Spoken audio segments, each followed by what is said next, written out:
వాహనాలు నెమ్మదిగా నడపాలి మేము, ఎందుకంటే వేగం చాలా డేంజర్, మనకైనా ఇంజరీ అవుతుంది, లేకపోతే అవతల వాడికైనా ఇంజరీ అవుతుంది. దాని నుంచి కోలుకోవడం చాలా కష్టం అన్నమాట. మన చేతిలో ఉన్నది అనవసరంగా మనమే కోల్పోతాం. కాబట్టి వేగ నియంత్రణ, ఏదైనా నెమ్మదిగా వెళ్ళడం, ట్రాఫిక్ రూల్స్ ప్రతి ఒక్కరూ పాటిస్తే మనం ఇంటి దగ్గర నుంచి ఏ విధంగా బయలుదేరామో అలాగే క్షేమంగానే మన ఇంటికి చేరుతాం అనమాట. మన ఇంటి దగ్గర మన గురించి మన కుటుంబ సభ్యులు అందరూ ఎదురు చూస్తారు. అందుకే ఎట్టి పరిస్థితుల్లోనూ అందరూ మోటార్ వాహనదారులు ఎవరైతే ఉన్నారో ప్రతి ఒక్కరు కూడాను హెల్మెట్ ధరించాలన్నమాట. హెల్మెట్ చాలా ఇంపార్టెంట్. కొత్త వాహనాల చట్టం ప్రకారం 1000 రూపాయలు జరిమానా ఉంది. అలాగే ఒకసారి హెల్మెట్ ధరించకపోతే అది డ్రైవింగ్ లైసెన్స్ సస్పెన్షన్ కి రికమెండ్ చేస్తారు. ఇంకొక 3 months లో డ్రైవింగ్ లైసెన్స్ సస్పెండ్ అయిపోతుంది. అక్కడి నుంచి కానీ ఇంకా యాక్సిడెంట్లు జరిగినా ఆ వెహికల్ మీద ఇన్సూరెన్స్లు రావు. ఇలాగ ప్రతిదీ లాసే ఉంది. కాబట్టి మనకి హెడ్ ప్రొటెక్షన్ చాలా ఇంపార్టెంట్. కాబట్టి ప్రతి ఒక్కరు కూడా మంచి స్టాండర్డ్ కంపెనీ హెల్మెట్ కొనుగోలు చేసి హెల్మెట్ ధరించుకుంటే మనం సేఫ్కి వెళ్ళిపోతాం. చాలా యాక్సిడెంట్ కేసుల్లో హెల్మెట్ పెట్టుకున్న వాళ్ళు అందరూ బతికారు అనమాట.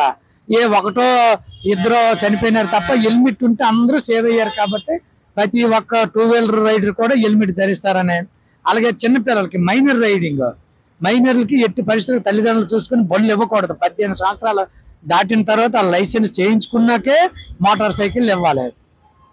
అలాగే సౌండ్ పొల్యూషన్, ఆ కంపెనీ ఇచ్చిన సైలెన్సర్ కాకుండా మోడిఫై సైలెన్సర్ ఎవరు బిగించకూడదు. ఎందుకంటే దాని వలన చాలా మంది ఓల్డ్ ఏజ్, వృద్ధులు, అలాగే గర్భిణీ స్త్రీలు, పేషెంట్లకి అందరికీ డిస్టర్బెన్స్ కలుగుతుంది. కాబట్టి అది పేరెంట్స్ అబ్జర్వ్ చేసుకోవాలి. ఆ పిల్లలు వాళ్ళ ఆ కంపెనీ ఇచ్చిన సైలెన్సర్ ఉంచారా, వేరే సైలెన్సర్ మార్చారా, అలా పబ్లిక్ కూడాను కంప్లైంట్ చేయొచ్చు. ఎక్కడైనా వేరే మోడిఫైడ్ సైలెన్సర్ వాళ్ళు వేగం వెళ్ళిపోయి సౌండ్ చేసి డిస్టర్బ్ చేసి ఇమీడియట్ గా కంప్లైంట్ చేసి, లేదా డైల్ 100 కానీ 112 కాల్ కానీ చేసి ఇమీడియట్ గా వాళ్ళు క్యాచ్ చేసి వాళ్ళ మీద చట్టపరమైన చర్యలు తీసుకుంటాం అనమాట.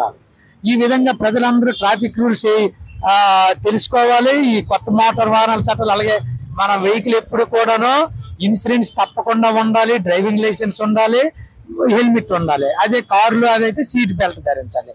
ఈ 4 మాత్రం మెయిన్. ప్రతి ఒక్క వాహనదారుడు కూడా పాటించి మీరు మీ గాయపడకుండా, మీ వలన ఇతరులు గాయపడకుండా అన్ని జాగ్రత్త చర్యలు తీసుకుంటారని విశాఖపట్నం సిటీ పోలీస్ తరఫున తెలియజేసుకుంటున్నాను. Thank you. మరిన్ని వీడియోస్ కోసం ఛానల్ ని సబ్స్క్రైబ్ చేయండి. లేటెస్ట్ అప్డేట్స్ కోసం వాట్సాప్ ఛానల్ ని ఫాలో అవ్వండి. ఆ లింక్ డిస్క్రిప్షన్ లో ఉంది.